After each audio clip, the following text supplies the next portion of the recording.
আজ থেকে প্রায় ২৫০০ বছর আগের ঘটনা এটা। এটা প্রাচীন গ্রিসে ঘটছিল ঘটনাটা এরকম যে একটা মাঠের মধ্যে ২০-২৫ জন মিলে গল্পগুজব করতেছে। হঠাৎ করে গল্প করতে করতে একজন অজ্ঞান হয়ে পড়ে গেছে। যখন অজ্ঞান হয়ে পড়ে গেছে তারপরে তার সারাটা শরীর, ভূমিকম্প হলে মাটি যেমন কাঁপতে থাকে এরকম করে সারাটা শরীর কাঁপতেছিল। বেশ কিছুক্ষণ কাঁপলো। আশেপাশের লোক চিন্তা করতেছে এ নিশ্চয়ই বোধহয় কোনো অপকর্ম করছে, কোনো মনে হয় অন্যায় করছে, এই কারণে ঐশ্বরিক কোনো শক্তি তাকে অজ্ঞান করে এরকম করে শরীরের মধ্যে দেখতে পাচ্ছে না, কিন্তু যে পানিশমেন্ট দিচ্ছে, শাস্তি দিচ্ছে। তো এইরকম ১-১.৫ মিনিট হওয়ার পরে কাঁপুনি যখন বন্ধ হলো, কিছুক্ষণ পরে এদিক ওদিক থেকে পানি নিয়ে এসে তার গায়ে ছিটাই দিছে। সেই লোকটা বলতেছে কি হয়েছে স্যার, কিছুই খেয়াল নাই। আশেপাশের লোক বলতেছে না, তোমার নিশ্চয়ই কোনো খারাপ কিছু করছো, তোমাকে আর আমাদের সাথে রাখা যাবে না, তোমার বিচার করতে হবে। বিচার করার জন্য তাকে ওইখানকার যে বিচারক কমিটি ছিল, মানে জোর জবরদস্তি করে টেনে হেসড়ে তাকে সেখানে নিয়ে গেছে। নিয়ে যাওয়ার পরে যারা বিচারক আছেন তারা জিজ্ঞেস করছে যে তোমার সম্বন্ধে যে অভিযোগ আসছে এইটার ব্যাপারে তোমার বলার কি আছে। তো ওই লোক তো অজ্ঞান হয়ে গেছিল, সে জানেও না যে কি করছে। সে বলতেছে আমি তো কিছুই জানি না, কিছুই খেয়াল করতে পারছি না। আশেপাশের সবাই বলতেছে যে না, এরকম ঘটনা ঘটছে, সে অজ্ঞান হয়ে গেছিল, তার সারাটা শরীর ভূমিকম্প হলে মাটি যেমন কাঁপতে থাকে তার সারা শরীর কাঁপতেছিল। তখন বিচারকরা এদিক ওদিক তাকাইলো, সবাই একই সাক্ষী দিচ্ছে, এবং বিচারকরা বুদ্ধিশুদ্ধি করে বলল যে তুমি নিশ্চয়ই এমন কিছু করছো, এই সমাজে তোমার আর রাখা যাবে না, তোমাকে ১ সপ্তাহের মতো সময় এখানে আমরা আলাদা করে, ওই যে করোনায় আক্রান্ত হইলে যেমন একদম আলাদা করে রাখতো না, শুধু আলাদা করে যে চেহারা দেখার বুদ্ধি নাই, খাবার দাবার দিত, এরকম করে ১ সপ্তাহ রাখবো, তারপরে তোমাকে এইখান থেকে দ্বীপ থেকে বের করে অন্য জায়গায় নির্বাসনে পাঠিয়ে দেওয়া হবে। তা প্রাচীন গ্রিস দেশে ২৫০০ বছর আগে যখন যে কেউ এরকম ঘটনার মধ্যে পড়তো, তখন তাকে এরকম করে জোর জবরদস্তি করে ওই বিচারকদের সামনে নিয়ে আসতো। বিচারকরা যখন শুনতো যে ৮-১০ জন বলতেছে যে হ্যাঁ এই লোকের এইরকম ঘটনাই ঘটছে, তখন তাকে ১ সপ্তাহ এক জায়গায় আটকে রাখার পরে তারপরে নির্বাসনে অন্য জায়গায় পাঠিয়ে দিত। তো এরকম করে প্রায় ১৫-২০ বছর চলছে এই ঘটনা প্রাচীন গ্রিসে। হঠাৎ করে একটা অদ্ভুত ঘটনা ঘটছে। ঘটনাটা একদিন বিচার চলছে, একজন এরকম অজ্ঞান হয়ে গেছিল, তার শাস্তি, তার পানিশমেন্ট কি হবে এটা নিয়ে যখন বিচারকরা আলোচনা করছে, হঠাৎ করে একজন বিচারক অজ্ঞান হয়ে গেছে, এবং সেই বিচারকের সারাটা শরীর ভূমিকম্প হইলে যেমন কাঁপে সেই রকম তার শরীরটা কাঁপতেছিল।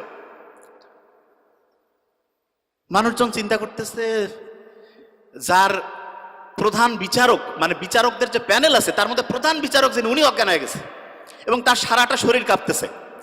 এখন অন্যান্য বিচারকরা চিন্তা করতেছে এনার বিচার কে করবে, এনাকে কি পানিশমেন্ট দেওয়া যাবে কিনা। এবং অন্য বিচারকরা বলতেছে না, আমরা যতদিন থেকে আসি ইনি তো আমাদের চিফ জাস্টিস, এনার তো কোনো রকমের অন্যায় দেখি নাই, কোনো খারাপ কাজ দেখি নাই, সারা জীবন খালি মানুষের উপকার করছে, এই লোক হঠাৎ করে অজ্ঞান হইল কারণটা কি। তখন ওনারা একটা সিদ্ধান্ত নিল যে আচ্ছা এইটার আসলে কি অন্য কোনো কারণ আছে নাকি, সেটা জানার কোনো বুদ্ধি আছে কিনা। তখন হঠাৎ করে একটা লোক হাত তুলে বলতেছে যে গোটাল শরীর নিয়ে গবেষণা করে এরকম একজনের খোঁজ ওনার কাছে আছে। বলছে ঠিক আছে, তাহলে ওইখানে আমরা যাই, ওইখানে গিয়ে জানার চেষ্টা করি যে উনি এইটার অন্য কোনো কারণ আছে কিনা সেটা বলতে পারেন কিনা।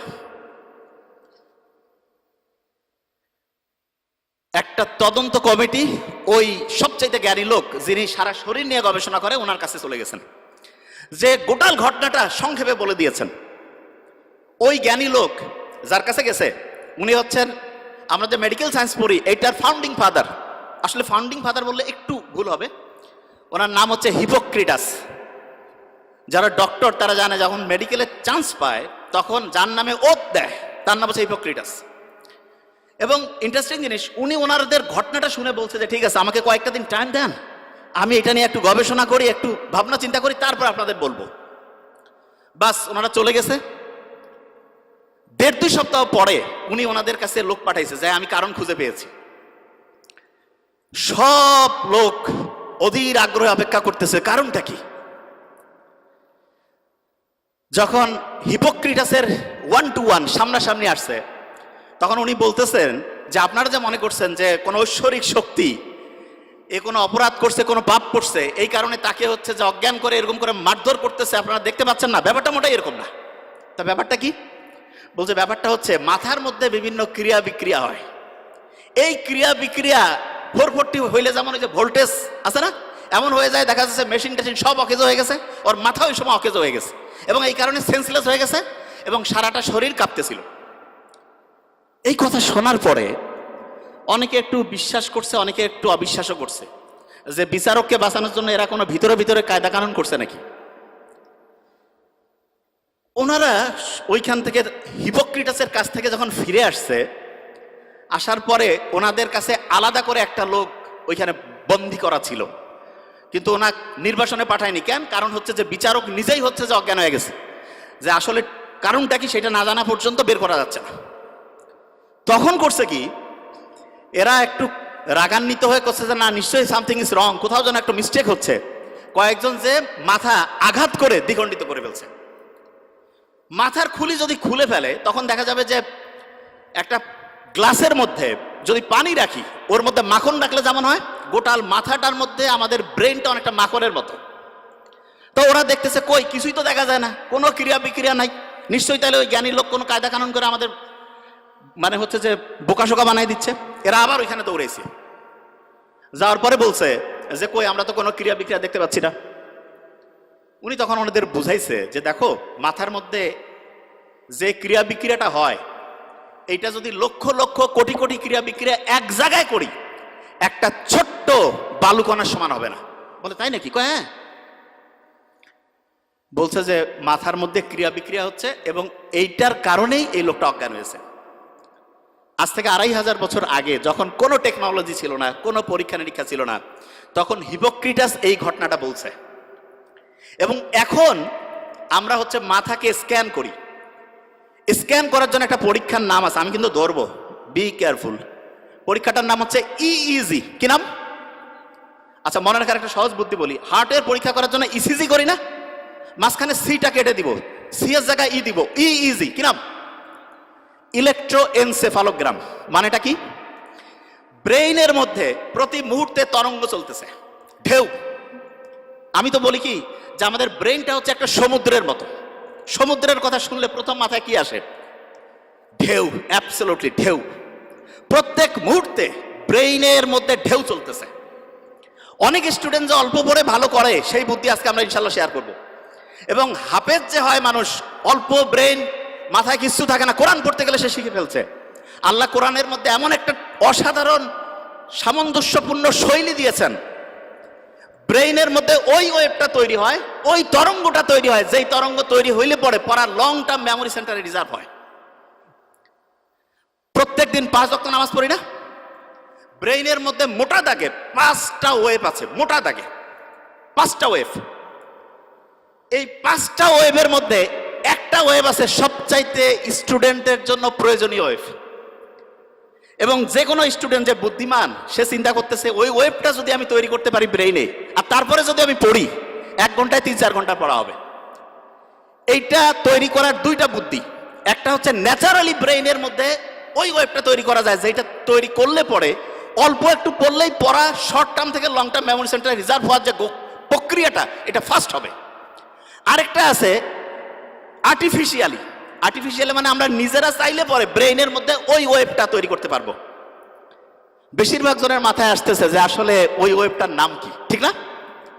100% তাই তো আসার কথা, যে ওই ওয়েবটার নাম কি, যে সবচেয়ে দামি ওয়েব যেটা আমাদের দরকার, ওই ওয়েবটা আসলে তৈরি হয় কিভাবে? আর ওই ওয়েবটা আমরা ন্যাচারালি তো তৈরি হইলে তো আলহামদুলিল্লাহ, আর্টিফিশিয়ালি যদি তৈরি করতে পারি তাহলে সেটার সিস্টেমটা কি হবে, তাহলে স্টুডেন্ট ভালো হয়ে যাবে। একটা জিনিস, এবং আজকে আমরা যা যা আমি বলছি আমার কিন্তু খেয়াল আছে এবং ঘড়িও আছে, আমি কিন্তু ধরবো র্যান্ডম। এবং ধরার ক্ষেত্রে আমি একটা ক্লু দেই। ব্রেইনের প্রথম পরীক্ষার জন্য আমরা বলছিলাম ইসিজি না ইইজি? অ্যাবসলিউটলি ইইজি, ঠিক না? ইইজি। ব্রেইনের মধ্যে ওয়েভ কয়টা? 5টা। সবচেয়ে ভালো আছে একটা ওয়েভ, যেই ওয়েভটা থাকলে পড়ে পড়া দ্রুত শর্ট টার্ম থেকে লং টার্ম মেমোরি সেন্টারে যাবে এবং পড়াটা সহজে আয়ত্তে আসবে। এই ওয়েবটা ইংরেজির প্রথম বর্ণের নাম কি? এ দিয়ে শুরু, আলফা ওয়েভ। কি নাম? Alpha wave. এবং আলফা ওয়েভ এইটা যখন ব্রেইনে তৈরি হয়, প্রতি মুহূর্তে 8টা থেকে 12টা, প্রতি সেকেন্ডে 8টা থেকে 12টা ঢেউ চলে। কয়টা? 8টা থেকে 12টা। এখন অনেকে বলতে পারে যে ভাইয়া, ব্রেইনের মধ্যে যদি জলোচ্ছ্বাস হয়, যে খুব ঢেউ বাড়তেছে, তাইলে কি হবে? তাহলে যেটা হয় সেটার নাম হচ্ছে গামা ওয়েভ। কি নাম? Gamma wave. ওই সময় প্রতি সেকেন্ডে ব্রেইনে 40টারও বেশি, 60টা পর্যন্ত ঢেউ উঠতে পারে। বেশি ঢেউ উঠলে পরে ব্রেইনে যা রাখতেছি সব ভাষায় নিয়ে চলে যাবে, ব্রেইনে আর রিজার্ভ হবে না কিছু। এই জন্য ব্রেইনে রিজার্ভ করার জন্য আমাদের আলফা ওয়েভ রাখতে হবে, আলফা ওয়েভ। এখন প্রশ্ন হলো, আলফা ওয়েভ ব্রেইনে ন্যাচারালি কখন তৈরি হয় সেটা আগে বলি। মুহাম্মদ সাল্লাল্লাহু আলাইহি ওয়াসাল্লাম যে বলছে যে রাতের এশার নামাজের পরে উনি কোনো মিটিং, কোনো মিছিল কিচ্ছু রাখতো না, কোনো কথা নাই, স্ট্রেট বেড, সোজাসুজি ঘুম, আর্লি উনি ঘুমাইতো। আমাদের ডক্টরদের মধ্যে অনেকের লাইফস্টাইল খুবই খারাপ, যত বড় অফিসার লাইফস্টাইল তত খারাপ। কয় যে লেট নাইট প্রোগ্রাম, শয়তানি প্রোগ্রামের অন্য আরেকটা নাম, believe me. Late night programme, কিসের লেট নাইট? যা হবে আর্লি। এবং ঠিক এশার নামাজের পরে যদি আমরা ঘুমাই, তাহলে ইনশাআল্লাহ আমাদের ব্রেইনের মধ্যে একটা সুপার ক্লক আল্লাহ বসায় রাখছে, হাইপোথ্যালামাসের মধ্যে আছে, টিক টিক টিক টিক করে চলতেছে, ওর কোনো টাইম দেখা লাগে না, অটোমেটেড অ্যালার্ম সেট আপ করা আছে, অ্যালার্ম বাইরে থেকে ঘড়িতে দেওয়া লাগবে না। কেউ যদি এশার নামাজের পরে ইনশাআল্লাহ ঘুমায় যায়, ভোর 3টা, 3:30, 4টার মধ্যে ঘুম থেকে উঠবে। কিন্তু ইন্টারেস্টিং পয়েন্টটা ওই জায়গায় না। ইন্টারেস্টিং পয়েন্টটা হচ্ছে, বেশিরভাগ স্টুডেন্ট বলে যে আমি রাতে ঘুমাইলাম 12টায়, সকালে উঠলাম 7টা, 7 ঘন্টা তো আমি ঘুমাইলাম। আর একজন ঘুমাচ্ছে রাত 9টায়, সে উঠলো ভোর 4টায়, সেও 7 ঘন্টা। তো অনেকের মাথায় আসে যে 7 ঘন্টা ঘুমাইলে হয়েছে, কখন ঘুমাই, টাইম তো 7 ঘন্টায় হয়েছে, ব্রেন বোধহয় ঠিকভাবেই কাজ করতেছে। নো, এটা ভয়ঙ্কর একটা মিস্টেক, ভয়ঙ্কর। ব্রেনটা রিচার্জ হওয়ার জন্য সবচাইতে দামি প্রসিজার যতগুলো পদ্ধতি আল্লাহ দিয়েছে, তার মধ্যে নাম্বার 1 হচ্ছে ঘুম। এখন ঘুমের মধ্যে ব্রেনটা চার্জ হয়, কিন্তু চার্জিং এর সিস্টেমের মধ্যে একটু আল্লাহ টেকনিক লাগাই দিছে। ব্রেইনের মধ্যে যে হাইপোথ্যালামাসের মধ্যে যে মাস্টার ক্লকটা আছে, সে চার্জিং সিস্টেমটা ঘন্টায় ঘন্টায় চেঞ্জ করে। মানে এটা কি, একটু এক্সাম্পল দেই। ধরা যাক কেউ রাত ঠিক 9টায় ঘুমাইছে, ব্রেন চার্জ শুরু হয়েছে, ওই সময় সে চার্জিং পয়েন্টের মধ্যে যে চার্জারটা লাগায় রাখছে, সেইটার প্রতি মুহূর্তে চার্জিং ক্যাপাসিটি 100 ওয়াট। কত ওয়াট? 100। এরকম করে 7 ঘন্টায় তাহলে কত ওয়াট চার্জ হবে? 700। কেউ যখন রাত 12টায় ঘুমাইতে গেছে, 12টা থেকে 3টা, এই সময় প্রতি ঘন্টায় তার চার্জিং হবে 100 ইউনিট করে। কত? 3টার পর 4টা পর্যন্ত 50 ইউনিট করে। কত? 4টার পর ফজরের সময়, যে সময় শয়তান আসি কয় আরো ঘুমা, ওই সময় চার্জিং 20 ওয়াট। কয় ওয়াট? 20 ওয়াট। অনেক ছেলে মেয়ে আছে কয় আমি মাগরিবের সময় আমার দিন শুরু, ফজরের পরে আমার দিন হচ্ছে রাতের ঘুম শুরু। মানে রাতে সে ঘুমাইতে যায় ফজরের পরে, এবং সে বলে যে আমি 8-9 ঘন্টা ঘুমাই। আর্লি মর্নিং ফজরের নামাজের পরে ওই সময় চার্জ হচ্ছে 10 ওয়াট। কয় ওয়াট? 10 ওয়াটে সে যদি 10 ঘন্টা ঘুমায়, চার্জ কত ওয়াট হবে? আর আর্লি ঈশান নামাজের পরে 1 ঘন্টায় কত ওয়াট? 100। যে কাউকে যদি আমি বলি যে 100 টাকা একটা দিব আর একটা 100 টাকার ডলার দিব, কোনটা নিব? মূর্খ কবে ভাই আমার ডলার লাগবে, ঠিক না? তাহলে যারা বুদ্ধিমান বুদ্ধিমতী, তারা রাতে আর্লি ঘুমাবে নাকি ফজরের সময় ঘুমাবে? আর্লি ঘুমাইলে কি ডলার পাবো না টাকা পাবো? 100 ওয়াট করে প্রতি মুহূর্তে চার্জিং হবে। এখন অনেকের মাথায় একটা প্রশ্ন আসে যে ভাই এটা কিভাবে কাজ করে, কারণটা কি? আল্লাহ ওই যে ঘড়ি হাইপোথ্যালামাসের মধ্যে বসায় রাখছে, সেইখানে ঘুমের মধ্যে 2টা ভাগ করছে। একটা হচ্ছে ডিপ স্লিপ, কি নাম? আরেকটা হচ্ছে বলা যেতে পারে হালকা স্লিপ। বুঝার জন্য কি স্লিপ? হালকা। তার মানে একটা হচ্ছে ওই যে চার্জিং এর জন্য আছে না, যে পাওয়ারফুল চার্জিং, ওই যে খুব দ্রুত হয়, এইটা হচ্ছে ডিপ স্লিপ। কি স্লিপ? Deep sleep. আল্লাহ এমন মেকানিজম করছে, ডিপ স্লিপটা হবে রাত 9টা 10টা থেকে শুরু করে ভোর 3টা পর্যন্ত। কয়টা? রাত 9টা 10টা থেকে ভোর 3টা। এবং ইন্টারেস্টিং পয়েন্ট, আমরা যে ঘুমাই প্রত্যেকটা ঘুমের চক্র 90 মিনিট। ফুটবল, ক্রিকেট যে আমরা খেলা দেখি, ফুটবলও দেখি, ফুটবল কতক্ষণ করে চলে একটা সেশন, একটা ম্যাচ কতক্ষণ? 90 মিনিট। এই 90 মিনিটের মধ্যে এইরকম একটা ম্যাচ হয়ে গেল, আমার ব্রেইনের মধ্যে একটা সাইকেল পূরণ হয়ে গেল। কয়টা সাইকেল? একটা। এবং প্রথম রাতে আমি যখন ঘুমাবো, প্রথম রাতে, তখন আমার ডিপ স্লিপটা বেশি হবে। কোন স্লিপ? ডিপ স্লিপ যখন বেশি হবে তখন মূলত আমার চার্জিংটা হাইয়েস্ট লেভেলে হবে। কি লেভেল হবে? হাইয়েস্ট লেভেলে। আচ্ছা, যে জায়গায় আমি ছিলাম, প্রত্যেক স্টুডেন্টের মধ্যে আমার মনে হয় প্রত্যেক স্টুডেন্টের মধ্যে যে প্রশ্নটা আসছে, আমরা তাহলে ঘুমাবো ঠিক এশার নামাজের পরে, তাহলে আমাদের ব্রেইনের চার্জিংটা হবে 100 ওয়াটের। কত ওয়াট? 100। আচ্ছা, পড়ার ক্ষেত্রে মোস্ট ইম্পর্টেন্ট, ব্রেইনে কোন ওয়েভ দরকার? Alpha wave. ন্যাচারালি আলফা ওয়েভটা আমি পাবো আর্লি মর্নিং। আর্লি মর্নিং মানে হতে পারে ভোর 4টা 5টা থেকে সকাল 8টা 9টা। এই সময়ে ব্রেইনে আলফা ওয়েভ থাকে এবং আলফা ওয়েভের ঢেউ প্রত্যেক মুহূর্তে 8 থেকে কত? 8 থেকে 12। এই সময়ে 1 ঘন্টায় যে পড়া হবে, দিনের অন্য সময় যখন ব্রেইনে আলফা ওয়েভ নাই, ওই সময় ওই 1 ঘন্টার পড়া পড়তে 4-5 ঘন্টা লাগবে। তার মানে হচ্ছে একটা মুসলমান স্টুডেন্ট বা যে কোনো, সে যে ধর্মেরই হোক, কারণ ব্রেইন সবার জন্য সেম ওয়েতে কাজ করবে। আল্লাহ সবার জন্য কিছু জিনিস ইউনিভার্সাল করে দিয়েছেন।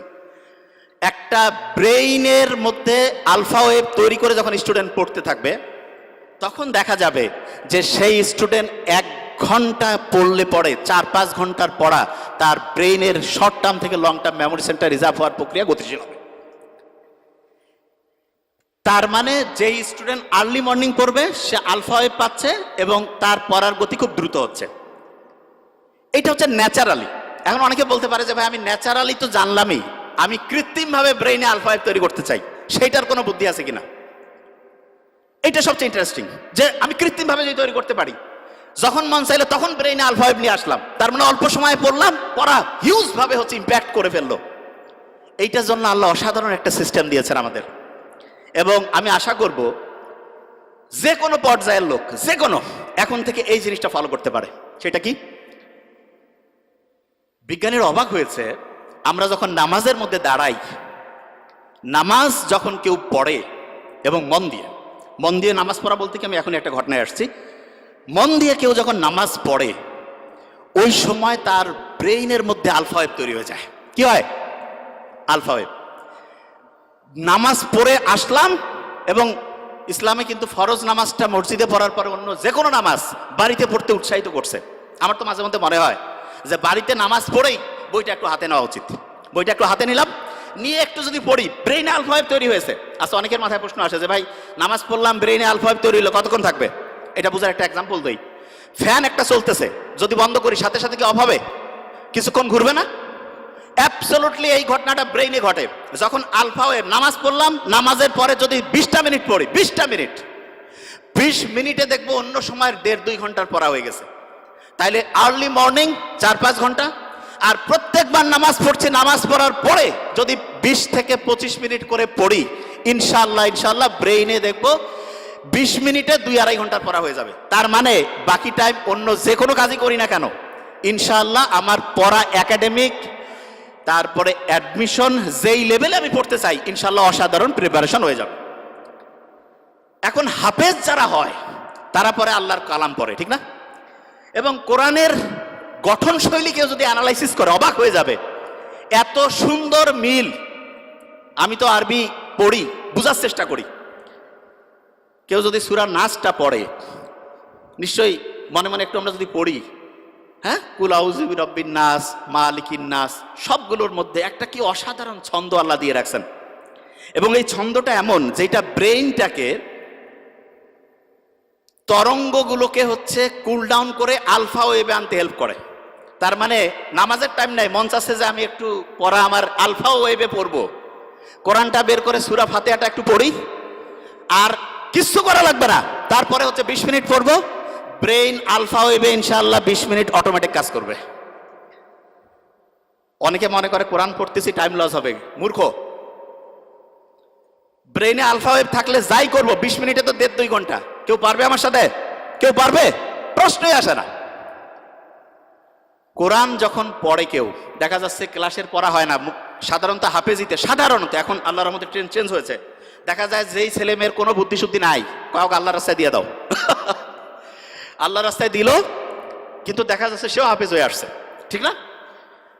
তা আল্লাহ তো বলছে যে আমি তো তোমাকে হেল্প করবই, এবং আল্লাহ যে প্যাটার্ন দিয়েছে সেইখানে কোরআন পড়ার পরে আলফা ওয়েভ তৈরি হয়, দ্রুত তার পড়া, দেখা যাচ্ছে শর্ট টার্ম থেকে লং টার্ম মেমোরি সেন্টার রিজার্ভের প্রক্রিয়াটা গতিশীল হয়। তার মানে আমরা 3টা জিনিস অলরেডি শিখছি, শেয়ার করেছি 3টা জিনিস। নাম্বার 1, আর্লি মর্নিং যদি পড়ি ব্রেইনে কোন ওয়েভ? আলফা। যখন নামাজ পড়লাম তারপরে কোন ওয়েভ? যখন কোরআন পড়লাম তারপরে কোন ওয়েভ? আলফা। 3টা বুদ্ধি পেয়েছি। আচ্ছা, এখন একটা প্রশ্ন আসে, সেটি হচ্ছে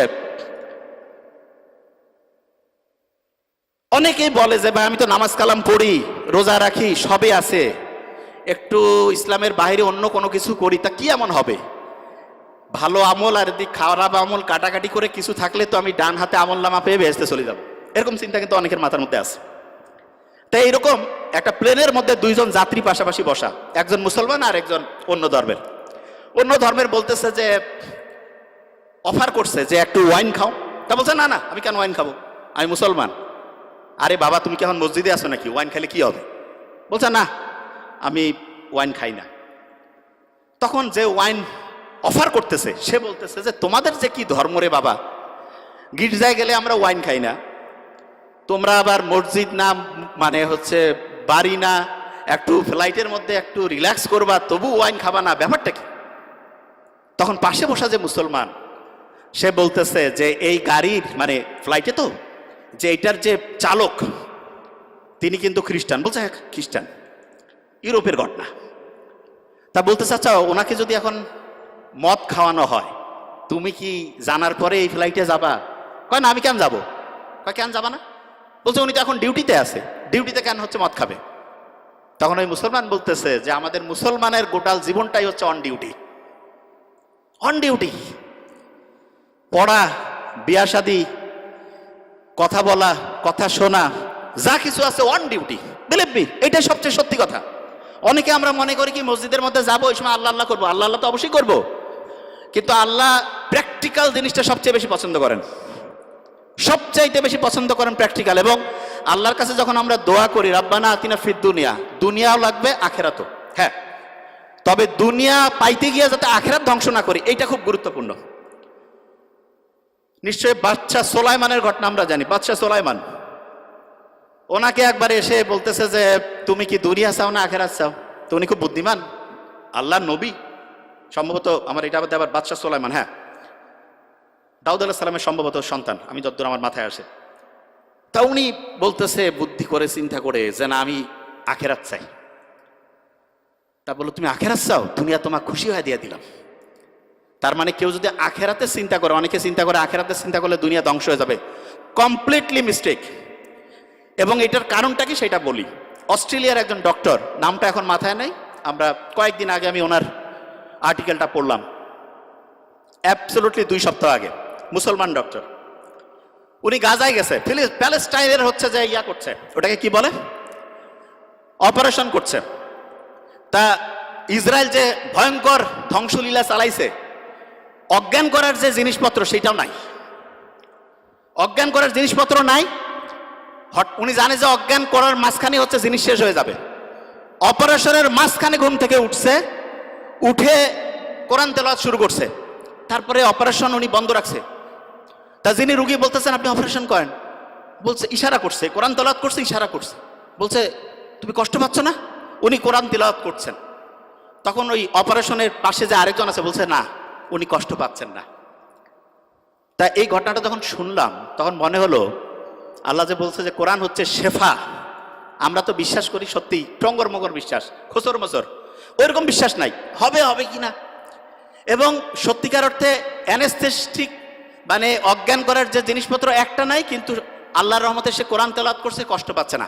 ওই ঘটনাটা জানি তো, আলী রাদিয়াল্লাহু তাআলা আনহুর যে পায়ের মধ্যে তিল লাগছিল, নামাজের সময় বের করতে বলছে। আল্লাহ দেখাই দিচ্ছে। এখন কেউ যদি প্যালেস্টাইনের ঘটনাগুলো একটু অ্যানালাইসিস করে দেখবে আল্লাহ যে আছে, এবং কেউ যদি আল্লাহকে ওইভাবে মন থেকে চায় অবশ্যই অবশ্যই পাবে। আচ্ছা, যে জায়গায় আমি শেষ করবো এখন, ইটালির একটা বিখ্যাত মানুষ আছে যার নাম বুসকালিয়া।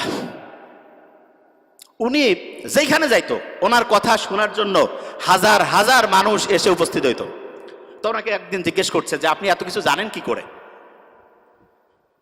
উনি বলতেছে যে আমাদের ফ্যামিলিতে আব্বার একটা অদ্ভুত নিয়ম ছিল। সেই নিয়মটা হচ্ছে এরকম, প্রত্যেক দিন রাতের খাবারটা আমার বাবা আমাদের সব ভাই বোনকে একসাথে নিয়ে খাইতো, এবং প্রত্যেক সন্তানকে তিনি আলাদা করে জিজ্ঞেস করতেন, what did you learn for the day? আজকের জন্য তুমি কি শিখছো? প্রত্যেককে বলতে হইতো। একজন যদি ঠিকভাবে বলতে না পারে যে আমি আজকে কিছু শিখি নাই, খাবার টেবিলে খাবার রেডি, এক এক করে সবাই উত্তর দিচ্ছে। একজন বলছে আমি ঠিক আজকে কি যে শিখছি বুঝতেছি না। বাবা বলতো খাবার একটু দেরি হবে, বই নিয়ে আসো, পড়ো, সবাই মিলে শিখি, তারপরে খাবো। তা বুসকালিয়া বলতেছে যে আমরা যখন ছোট ছিলাম আব্বার এই অদ্ভুত আচরণে খুব বিরক্ত হইতাম, যে কি টর্চার শুরু করছে আমাদের। তা প্রত্যেক দিন বিকালবেলা প্রত্যেক ভাই বোন একজন আরেকজনকে বলছে তুই কি শিখছিস আজকে বল। একজন যদি কেউ না শিখে, কারণ ওর জন্য সবারই খাওয়া বন্ধ, পরে শিখতে হবে তারপরে খাবে, তখন প্রত্যেকেই একদম রেডি বসে সবাই বলা শুরু করে দিছে। এমন হয়েছে একসাথে কয়েকজন, তাড়াতাড়ি বলতে হবে, তাড়াতাড়ি খাইতে হবে, ছোট্টবেলায় যেটা হয়। তা আমি অভিভাবকদেরকে বলবো, আপনি আপনার সন্তানের জন্য একটা কাজ করেন, জাস্ট ওয়ান। সেটা কি? প্রত্যেক দিন সে কি শিখছে সেটা আপনি শোনার চেষ্টা করেন। প্রত্যেক দিন কি শিখছে সেটা শোনার চেষ্টা করেন। এবং এক্ষেত্রে আমি সবসময় বলি, শোনার তো এখন টাইম নাই, টেকনোলজির কিছু ভালো ব্যবহার আছে। ছেলে মেয়ে দূরে পড়ে, কোনো সমস্যা নেই, একটা চমৎকার ডায়েরি তাকে কিনে দেন। ডায়েরিতে বলেন যে প্রত্যেক দিন বাবা তুমি আমাকে হচ্ছে ডায়েরিতে এই যে এরকম করে লিখে দিবা, তোমার 30 দিনের জন্য মান্থলি ধরো বরাদ্দ 10,000 টাকা, প্রত্যেক দিনে ডায়েরি লেখার জন্য তুমি 300 টাকা পাবা। মাসে যদি তুমি 20 দিন ডায়েরি জমা দাও 6,000, 4,000 নাই, কিচ্ছু করা লাগবে না। ছোট্ট মানুষ তো, সে চিন্তা করবে আমার এই টাকাটার দরকার আছে, ঠিক না? তুমি ডায়েরি লিখে দিবা না, তোমার কিছু করতে হবে না, ওকে ফাইন, দেখা যাবে তুমি 4,000 টাকা কম পেয়ে কিভাবে চলো। এবং এটা রেগুলার করতে হবে। আমার ছোট ভাই ওইখানে আছে, ডক্টর নোবেল, তারা যখন কলেজে পড়তো আমি ওদেরকে রসুন আর গরুর মাংসে ঝোল দিতাম। আমি মেডিকেলে পড়তাম, তা আমার বন্ধু, আমার রুমমেট যারা বলতো দোস্ত তুই এরকম কেন রে, একটু গোস্ত দিবি। আমি বলছি না, এখন গোস্ত খাইলে ভবিষ্যতে গোস্তের কি আকর্ষণ সেটা থাকবে না।